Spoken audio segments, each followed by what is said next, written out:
Hello दोस्तों, कैसे हैं आप सब लोग? स्वागत करते हैं आप सभी का हमारे चैनल इन्फो आइलैंड में।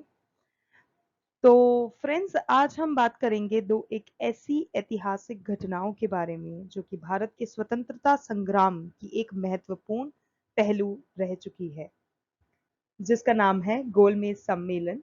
जिसमें कि हम इस वीडियो में प्रथम गोलमेज और द्वितीय गोलमेज सम्मेलन के बारे में बात करेंगे और उसी के साथ आपको चौरी चौरा घटना से रिलेटेड कुछ महत्वपूर्ण बातें भी बताएंगे। तो गाइस, गोलमेज सम्मेलन की अगर बात की जाए तो जो गोलमेज सम्मेलन था वो 1920 ईसा पूर्व में ब्रिटिश शासन द्वारा आयोजित किया गया था। सम्मेलन के मुख्य उद्देश्य थे भारतीय राज्यों को एक संघर्षी प्लेटफॉर्म प्रदान करना। होने वाले स्वयं सेवक एकता के साथ देश भर से इससे जुड़े। इस दौरान एक और ऐतिहासिक घटना हुई थी जिसे नाम दिया गया था चौरी चौरा घटना। और इसे चौरी चौरा घटना क्यों कहा जाता था वो हम आपको आगे वीडियो में बताएंगे। 5 फरवरी 1922 को उत्तर प्रदेश के गोरखपुर जिले में कुछ लोगों ने एक रेलवे स्टेशन पर ब्रिटिश पुलिस को मार दिया था। इस घटना के माध्यम से भारतीय स्वार्थ आंदोलन बड़ी तरह से परेशान किया गया था। स्वार्थ आंदोलन का मुख्य लक्ष्य था भारत के स्वतंत्रता के लिए लड़ना, निर्दलीयता और अधिकारों को हासिल करने की मांग को पूरा करना। इस आंदोलन में भगत सिंह, सुखदेव और राजगुरु के जैसे कुछ मशहूर क्रांतिकारियों ने भी भाग लिया था। मशहूर क्रांतिकारियों के समर्थन में कर दिया गया और भारतीय स्वतंत्रता आंदोलन एक बड़ा तेजी से बढ़ा। इसके परिणाम स्वरूप गोलमेज सम्मेलन रद्द कर दिया गया था और भारत के स्वतंत्रता संग्राम में नया स्तर उठाया गया था। इस आंदोलन के कारण और चौरी चौरा घटना के बाद गांधी जी ने अपनी अहिंसा और सत्याग्रह की सिद्धांतों को मजबूत करने के लिए एक गहरी प्रतिबद्धता जताई। उन्होंने गांधीवाद की सिद्धांतों को प्रचलित किया और जगह जगह जाकर सब लोगों को उससे रूबरू कराया और भारत की स्वतंत्रता की लड़ाई के माध्यम से जीत हासिल करने की मांग को सुनिश्चित किया। तो गाइज, ये था थोड़ा सा बैकग्राउंड जिससे कि हम चाह रहे थे कि आपको गोलमेज सम्मेलन और चौरी चौरा घटना से रिलेटेड थोड़ा बहुत कुछ आइडिया लग जाए।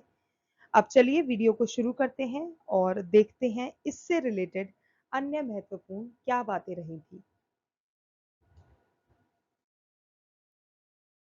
पहला गोलमेज सम्मेलन नवंबर 1930 और जनवरी 1931 के बीच लंदन में आयोजित किया गया था।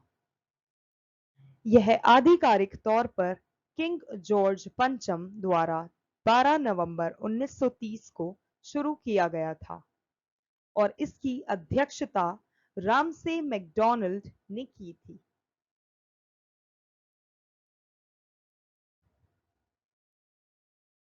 27 मई 1930 को साइमन कमीशन की रिपोर्ट प्रकाशित हुई थी।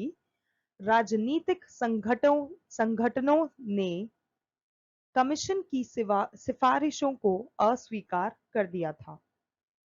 उस समय कांग्रेस के प्रमुख नेता जेल में थे और इस सम्मेलन में 89 भारतीय प्रतिनिधियों ने भाग लिया, किंतु कांग्रेस ने इसमें भाग नहीं लिया था। इस सम्मेलन में भाग लेने वालों में प्रमुख लोगों के नाम कुछ इस प्रकार हैं: तेज बहादुर सप्रू, श्रीनिवास शास्त्री, मोहम्मद अली, मोहम्मद शफी, आगा खां, फजलुल हक, मोहम्मद अली जिन्ना, होमी मोदी, एम.आर. जयकर, मुझे भीमराव अंबेडकर तथा सुंदर सिंह मजीठिया आदि। तो ये जो नाम हमने अभी बताए हैं, इन नाम को अच्छी तरह से याद कर लीजिएगा गाइस, क्योंकि ये उन लोगों के नाम हैं जिन्होंने हमारा जो पहला गोलमेज सम्मेलन हुआ था, उस सम्मेलन में भाग लेने वाले ये कुछ प्रमुख लोग थे।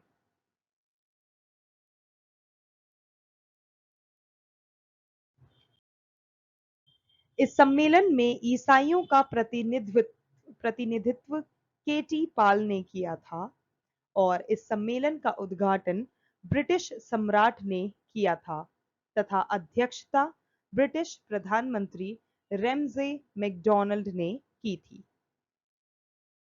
तो याद कीजिएगा कि उद्घाटन, इस सम्मेलन का जो उद्घाटन था वो ब्रिटिश सम्राट ने किया था और जो अध्यक्षता थी वो ब्रिटिश प्रधानमंत्री रैमजे मैकडॉनल्ड ने की थी। प्रथम गोलमेज सम्मेलन में डॉक्टर अंबेडकर ने दलित वर्ग के लिए अलग निर्वाचक मंडल की मांग भी रखी थी। अब वो किस हद तक पूरी की गई, नहीं की गई, वो सब आपको आगे जानने को मिलेगा। तो ये कुछ इम्पोर्टेंट पॉइंट्स थे प्रथम गोलमेज सम्मेलन से रिलेटेड। अब हम बात करते हैं द्वितीय गोलमेज सम्मेलन से रिलेटेड कुछ इम्पोर्टेंट पॉइंट्स।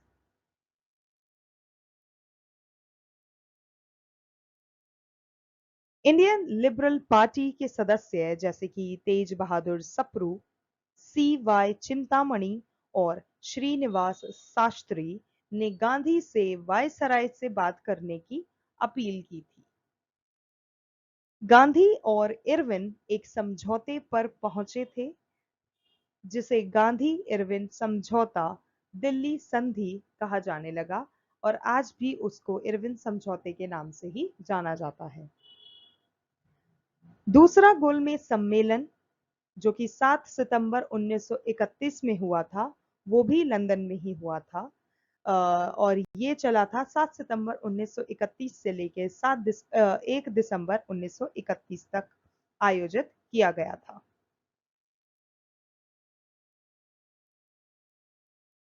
महात्मा गांधी ने कांग्रेस के एकमात्र प्रतिनिधि के रूप में हिस्सा लिया था। मौलाना अबुल कलाम आजाद और जवाहरलाल नेहरू ने इस मुख्य सम्मेलन में भाग नहीं लिया था। इसके अलावा अगर हम बात करें सरोजनी नायडू तथा मदन मोहन मालवीय की, तो ये एक ऐसे लोग हैं जिन्होंने भी इस सम्मेलन में हिस्सा लिया था। इसके अलावा एनी बेसेंट भी उन लोगों में से एक हैं जिन्होंने इस सम्मेलन में भाग लिया था।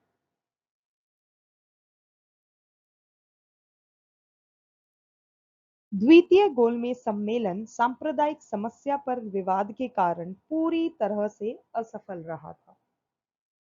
दलित नेता भीमराव अंबेडकर ने दलितों के लिए पृथक निर्वाचन मंडल की मांग भी रखी थी, जिसे गांधी जी ने अस्वीकार कर दिया था। डॉक्टर भीमराव अंबेडकर, जिन्हें शॉर्ट में बी आर अंबेडकर के नाम से भी जाना जाता है, वह एक ऐसे भारतीय प्रतिनिधि थे जिन्होंने तीनों गोलमेज सम्मेलन में भाग लिया था।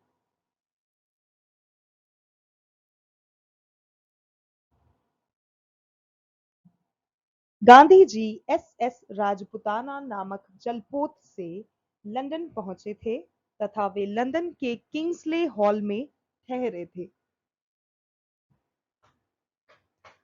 गतिरोधों के कारण सम्मेलन 1 दिसंबर को समाप्त घोषित कर दिया गया था एवं गांधी जी को लंदन से खाली हाथ वापस आना पड़ा था।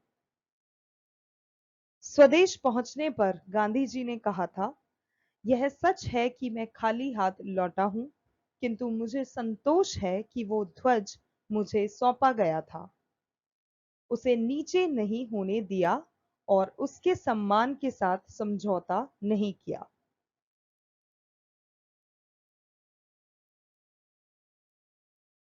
तो दोस्तों, ये अभी हमने जो डिस्कस करा ये था प्रथम सम्मेलन और द्वितीय सम्मेलन से रिलेटेड। अब हम बात करते हैं चौरी चौरा कांड की, जो कि 4 फरवरी 1922 को हुआ था।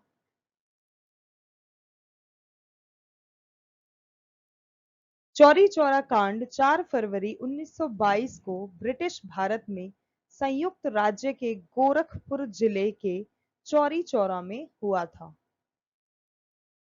जब असहयोग आंदोलन में भाग लेने वाले प्रदर्शनकारियों का एक बड़ा समूह पुलिस के साथ भिड़ गया था। जवाबी कार्रवाई में प्रदर्शनकारियों ने हमला किया और एक पुलिस स्टेशन में आग लगा दी गई थी, जिससे वहां के सभी कर्मचारी मारे गए।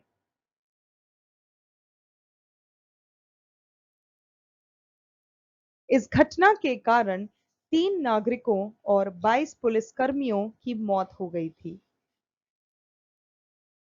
महात्मा गांधी, जो हिंसा के सख्त खिलाफ थे, उन्होंने इस घटना के प्रत्यक्ष परिणाम के रूप में 12 फरवरी 1922 को राष्ट्रीय स्तर पर असहयोग आंदोलन को रोक दिया था।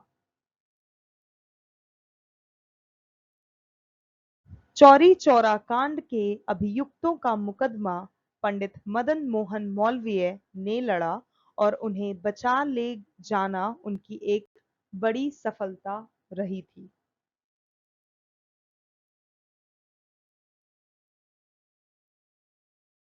तो गाइस, जैसा कि आपने देखा, इस वीडियो में हमने गोलमेज सम्मेलन और चौरी चौरा घटना के बारे में जाना।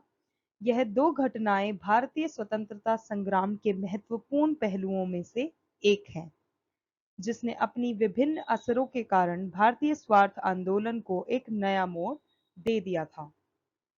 गोलमेज सम्मेलन और चौरी चौरा घटना भारत के स्वाधीनता में से एक महत्वपूर्ण पहलू है, और इन घटनाओं के महत्व को जानते हुए हमें अपने देश के स्वतंत्रता संग्राम के बारे में अधिक से अधिक जानकारी हासिल करने का सुनहरा मौका मिला है। इस वीडियो में हमने देखा कि गोलमेज सम्मेलन के दौरान चौरी चौरा घटना के जैसे इतिहास की घटनाएं हमेशा याद रखी जानी चाहिए। इन घटनाओं के माध्यम से हम अपने देश के स्वतंत्रता संग्राम की भावना को देखते हुए अपने लिए सबक निकाल सकते हैं। हम उम्मीद करते हैं कि आपको यह वीडियो पसंद आया होगा और आप इस आंदोलन के महत्व को अच्छी तरह से समझने में सक्षम रहे होंगे। हमारे चैनल को सब्सक्राइब करना ना भूलें और अन्य ऐतिहासिक घटनाओं के बारे में अपनी राय और सुझाव नीचे टिप्पणी करके हमारे साथ जुड़े रहें। और हमें कमेंट करके ये भी ज़रूर बताइएगा कि आपको ये वीडियो कैसा लगा, और इसी तरह हमसे जुड़े रहने के लिए हमारे चैनल को फॉलो करना ना भूलें। धन्यवाद।